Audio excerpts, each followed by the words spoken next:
Hello friends, कैसे हैं आप लोग।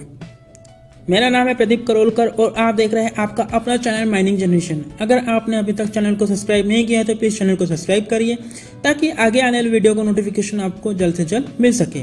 अगर यह वीडियो आपको अच्छा लगता है तो प्लीज़ वीडियो को लाइक और शेयर भी करिए। तो चलिए शुरू करते हैं आज का टॉपिक। आज का टॉपिक है SDL यानी कि जिसे साइड डिस्चार्ज लोडर मशीन कहते हैं। तो इस मशीन के बारे में हम बात करते हैं। तो इस मशीन में हम बात करेंगे, इसकी कुछ की पॉइंट्स दिए गए, तो वो की पॉइंट्स हम देख लेते हैं क्या क्या है। इंट्रोडक्शन है इस मशीन का, स्विचेबल कंडीशन क्या है, इस स्पेसिफिकेशन क्या है, वर्किंग किस प्रकार से करती है मशीन, ऑयल कैपेसिटी क्या है और सेफ्टी फीचर, इन सब के बारे में हम बात करेंगे इस मशीन के बारे में। तो देखते हैं मशीन। इंट्रोडक्शन। इस मशीन का उपयोग भारत में 1980 के टाइम पर यूज किया गया था। तब इस मशीन को भारत में आयात करके लाया गया था। इसकी उपयोगिता को देखते हुए तब से इस मशीन का उपयोग बहुत किया जाने लगा है, पॉपुलर हो चुकी है अंडरग्राउंड मशीन के लिए यहाँ लोडिंग के मामले में, क्योंकि यहाँ मटेरियल को लोड लेकर बकेट के लेफ्ट या राइट साइड से मटेरियल को अनलोड करती है। यह मशीन क्रॉलर माउंटेड मशीन है। इस प्रकार इस मशीन को मोबाइल मशीन के नाम से भी जाना जाता है। इस मशीन के फ्रंट साइड पर बकेट लगी होती है जो कि ब्लास्टेड कोल को लिफ्ट करती है और फेस से कुछ दूरी पर लगे हुए chain conveyor, belt conveyor, tub और माइन कार में मटेरियल को अनलोड कर देती है। तो इस प्रकार से इस मशीन का इंट्रोडक्शन है। इस मशीन के लिए जो स्विचेबल कंडीशन है वो क्या क्या होनी चाहिए। Thickness of a seam more than 1.3 metre होनी चाहिए। Average dip of coal seam 1/4 या 14 डिग्री या क्रॉस ग्रेडियंट 1/8 पर यहाँ काम करती है। लॉन्ग डिस्टेंस के लिए यहाँ स्विचेबल नहीं है। फ्लोर की कंडीशन ड्राई और हार्ड होना चाहिए। इंको एल्कॉन कंपनी की एक मॉडल है SDL का, जो कि मॉडल नंबर है 625। इसके बारे में हम बात करेंगे। इसकी स्पेसिफिकेशन इस प्रकार से है।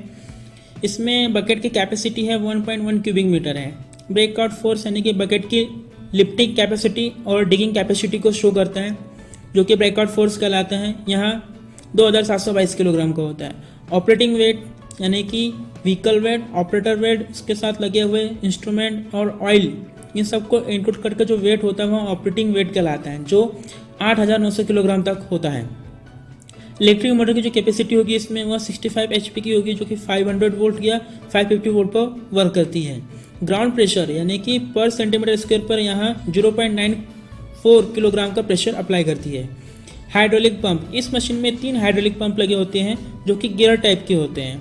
ट्रैक्शन मोटर, मशीन में वेरिएबल प्रकार की डिस्प्लेसमेंट देने के लिए इसमें 2 ट्रैक्शन मोटर लगी होती है जो कि लेफ्ट और राइट साइड से अटैच होती है।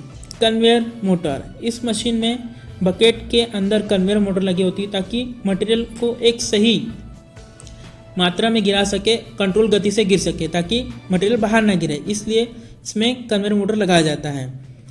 ब्रेक्स, इसमें मशीन को कंट्रोल करने के लिए हाइड्रोलिक ब्रेक का यूज किया जाता है। ट्रैवलिंग स्पीड, इस मशीन की जो ट्रैवलिंग स्पीड है वह 3 किलोमीटर/आवर होगी। लाइट जो होगी इसमें 12 वोल्ट या 24 वोल्ट पर ऑपरेट होते हैं, जो कि एक फ्रंट पर होगा और एक रियर पर होगा। केबल रील, इसमें केबल रीलिंग का सिस्टम होता है जो कि 100 मीटर तक की केबल रील का यूज किया जाता है। इस मशीन में सबसे पहले केबल रील यूज किया गया था, फिर बाद में कुछ दिक्कतों आने के कारण इस मशीन से केबल रील सिस्टम हटाया गया था। तो अभी केबल रील सिस्टम होता है किसी मशीन में नहीं होता है। बात करते हैं इस मशीन के वर्किंग की। तो इस मशीन को इस प्रकार से डिजाइन किया गया है कि यहाँ माइन में कोयला को निकालने के लिए फेस से मटेरियल को tub, belt conveyor, chain conveyor में मटेरियल को अनलोड कर सके। अब SDL अंडरग्राउंड माइन मशीन की बहुत ही प्रमुख मशीन बन चुकी है। यह मशीन ट्रैकलेस प्रकार की होती है, इसलिए यह क्रॉलर पर माउंटेड होती है। यह 1/4 के ग्रेडियंट पर आसानी से वर्क कर सकती है।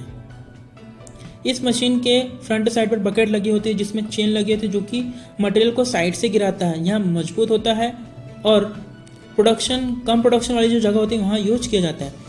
बकेट से कोयला अनलोड करने के 2 सिस्टम है, एक टिल्टिंग बकेट और एक कन्वेयर बकेट। तो टिल्टिंग बकेट में आपका क्या होगा कि बकेट के अंदर हाइड्रोलिक पुशर के द्वारा बकेट का एक साइड से ऊंचा हो जाता है और बकेट टेढ़ी हो जाती है और मटेरियल लोड नीचे होकर गिरा देता है और कुछ बाहर भी गिर जाता था।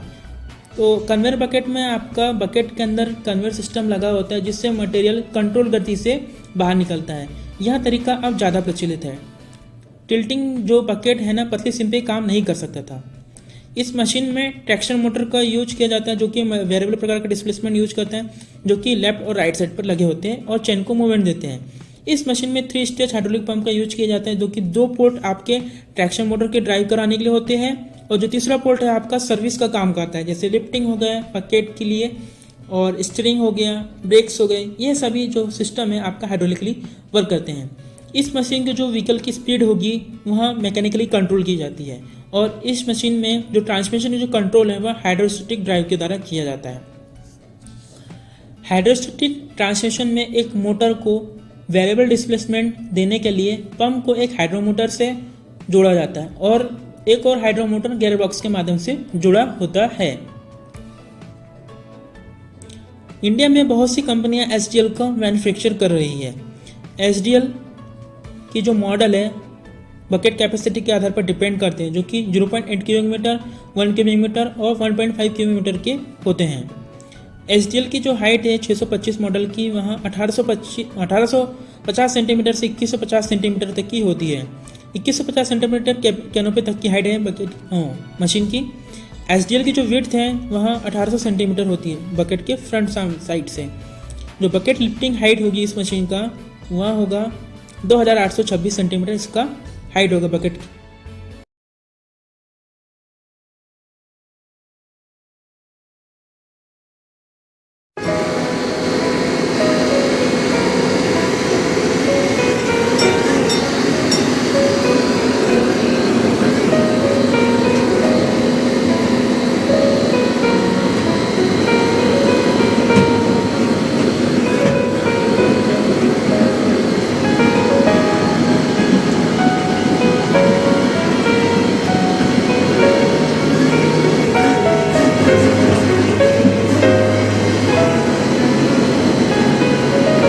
हाइट लिफ्ट करने की।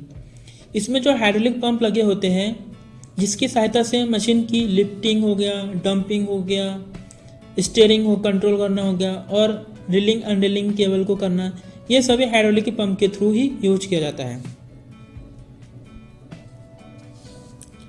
इस मशीन में जो मोटर लगी होती हैं वह इलेक्ट्रिक मोटर होगी और एक आपका हाइड्रोलिक मोटर होगी। इलेक्ट्रिक मोटर के रूप में 2 मोटर यूज होती है जो कि 2 ट्रैक्शन मोटर है और जो हाइड्रोलिक जो मोटर होती है वह 3 हाइड्रोलिक मोटर होती है। पहला बकेट में जो चेन लगी होती है ना उसकी चेन मूविंग करने के लिए एक बकेट चेन हो गई मोटर। दूसरा केबल रिंग करने के लिए मोटर हो गई और जो तीसरा है आपका जो ऑयल होता है मशीन के अंदर सर्कुलेट होता है उसको ठंडा करने के लिए रेडिएटर मोटर को यूज किया जाता है। तो 3 हाइड्रोलिक मोटर होती है। बात करते हैं इस मशीन के लिए जो ऑयल कैपेसिटी होती है क्या क्या होती है, कौन कौन से ऑयल यूज होते हैं। तो इसमें हाइड्रोलिक ऑयल यूज किया जाता है जो कि ISO VG46 है या इसके इक्वल इनवर्ड इमल्सन HFB 68 है। कैपेसिटी इस ऑयल की जो होगी 275 लीटर है और जो ऑयल चेंजिंग टाइम है इस मशीन का यानी कि 6 मंथ के बाद आपको ऑयल चेंज करना होगा। एक्सेल ऑयल 15W40 का यूज किया जाता है। ऑयल चेंजिंग टाइम है 500 आवर और जो कैपेसिटी है इस ऑयल की 5 लीटर है। प्रोडक्शन के बारे में तो यहाँ एक दिन में लगभग 100 टन प्रोडक्शन दे सकती है और यहाँ 10 मीटर डिस्टेंस के लिए स्विचेबल है। इससे अधिक डिस्टेंस के लिए यहाँ स्विचेबल नहीं होता है और यह वाटरी प्लेस पर भी काम करने के लिए सही होते हैं। सेफ्टी फीचर्स के बाद हम नेक्स्ट वीडियो में करेंगे। Like, share and subscribe.